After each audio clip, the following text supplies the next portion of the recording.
مسلمانوں کا تو عجیب دھرم ہے، عجیب دین ہے، کیونکہ کچھ چیزیں اللہ جل شانہ اپنی طرف سے مسلمانوں کو جاری کرتا ہے کہ آپ یہ کریں اور یہ نہ کریں، یہ حلال ہے یہ حلال نہیں ہے، اور بعض چیزوں کو مسلمانوں سے کرواتا ہے۔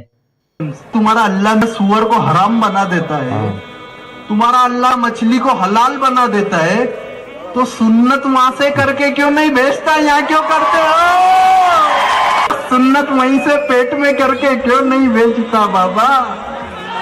اچھا دوستو، آپ نے اس بھائی صاحب کی یہی سوال سنی جو میں نے آپ کے سامنے دہرا دیا تھا۔ اس قسم کے بہت سارے دیگر غیر مسلم بھائی بھی سوالات اٹھاتے رہتے ہیں۔ یہ جو ختنہ جو ہے اللہ جل شانہ دوسری چیز ہے انسانوں سے کہتا ہے کہ یہ کرو یہ نہ کرو، یعنی یہ سنتے جو ہے اللہ جل شانہ اپنی طرف سے جاری کرتا ہے، تو پھر انسان کو ختنے کے ساتھ پیدا کیوں نہیں کرتا؟ دوستو یہ ویڈیو بہت اہم ہے اور ڈاکٹر صاحب جو جواب دیتے ہیں وہ بہت مزے کی جواب ہے، تو آپ اس کو خود بھی دیکھیے اور دوسرے دوستوں کے ساتھ بھی شیئر کیجیے گا۔ پیدا انسان ہوتا ہے اسی وقت کیوں نہیں ختنے کے ساتھ پیدا ہوتا ہے؟ اچھا سوال ہے بھائی صاحب۔ اللہ سبحانہ و تعالیٰ اگر چاہتا تھا تو اس کے لیے آسان تھا کہ جب بچہ پیدا ہوتا ہے لڑکا تو اس کا پریپیوز ختنے کے ساتھ پیدا ہو سکتا تھا۔ سو میڈیکلی جب بچہ پیدا ہوتا ہے دس پریپیوز ایکٹس ایز اے پروٹیکشن، تو میڈیکلی اچھا ہے، پوائنٹ نمبر 1۔ لیکن پیدا ہونے کے بعد اس پریپیوز کو کاٹنا، ختنہ کرنے کے کئی فائدے ہیں، اور اس سے یہ پتہ چلتا ہے جب ایک لڑکا یا آدمی کی ختنہ ہوتی ہے اس کے بہت کم چانسز ہے to have cancer of the penis. Penis کے کینسر ہونے کے چانسز بہت کم ہیں۔ آج کی سائنس یہ کہتی ہے کہ اگر ختنہ نہیں ہوگا تو کئی بیماریاں پینس کی ہو سکتی ہے، they can be inflammation of the penis, کئی بیماریاں ہو سکتی ہیں۔ اور آج سائنس یہ بھی کہتی ہے کہ جس انسان کی بچپن میں ختنہ ہوتی ہے اس کو ایڈز کے چانسز کم ہیں۔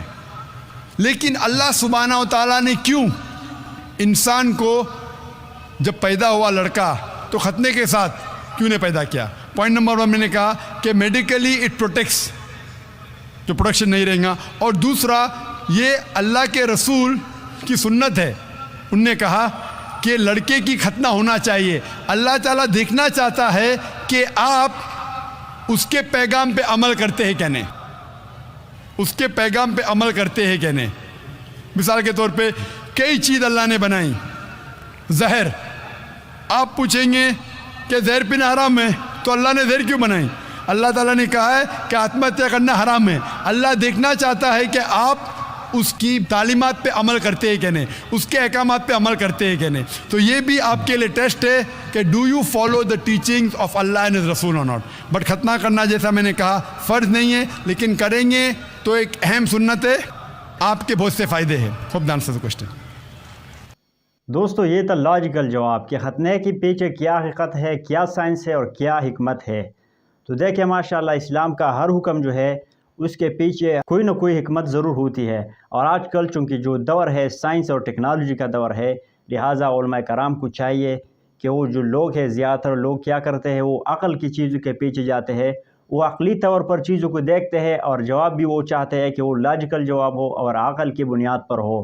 تو اگر سوالات کے جوابات اس تناظر میں دیا جائے تو انشاءاللہ تو بہت سارے غیر مسلم اور ہمارے وہ مسلمان بھائی جو اصلی علوم سے جڑے ہوئے ہیں وہ اسلام کے طرف راغب بھی ہوں گے، انشاءاللہ آگے آ کر وہ اسلام کی خدمت بھی کریں گے۔ تو دوستو ویڈیو دیکھنے کا بہت شکریہ، رکھے گا اپنا بہت سارا خیال، اللہ حافظ۔